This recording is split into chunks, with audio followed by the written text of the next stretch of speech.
அரியலூர் சட்டமன்ற தொகுதி அதிமுக வேட்பாளர் தாமரை எஸ் ராஜேந்திரன் ஏலாக்குறிச்சி, கரையான்குறிச்சி, அழகிய மணவாளன் உள்ளிட்ட பகுதிகளில் தீவிர வாக்கு சேகரிப்பில் ஈடுபட்டார்.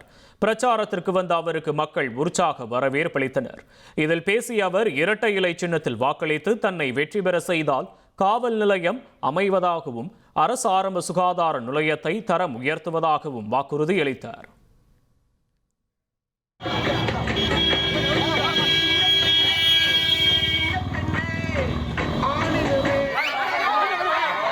ஒவ்வொரு குடும்பத்திற்கும் எடப்பாடி அவர்கள் ஆட்சிக்கு வந்தவுடன் முதல் கையெழுத்தாக ரூபாய். ஆகையால் இந்த மூன்றாவது முறை எனக்கு கிடைத்திருக்கின்ற வாய்ப்பினை வெற்றி வாய்ப்பாக மாற்றி தாருங்கள். இந்த பகுதி முன்னேற்றத்திற்காக நான் நிச்சயமாக பாடுபடுவேன், உறுதியாக பாடுபடுவேன். இரட்டை இலைக்கு வாக்களிங்கள், இரட்டை இலைக்கு வாக்களிங்கள் என்று கேட்டு காவல் நிலையம் கொண்டு வர அழுத்தம் தரப்படும். அரசு ஆரம்ப சுகாதார நிலையம் தரம் உயர்த்தப்படும். கொள்ளிடம் கூற்று குடிநீர் வசதி செய்து தரப்படும். இனி செல்லும் இடமெல்லாம் செய்தி. தந்தை டிவியின் வாட்ஸ்அப் சேனலை ஃபாலோ பண்ணினா செல்ல இருக்கும் இடமெல்லாம் செய்தி.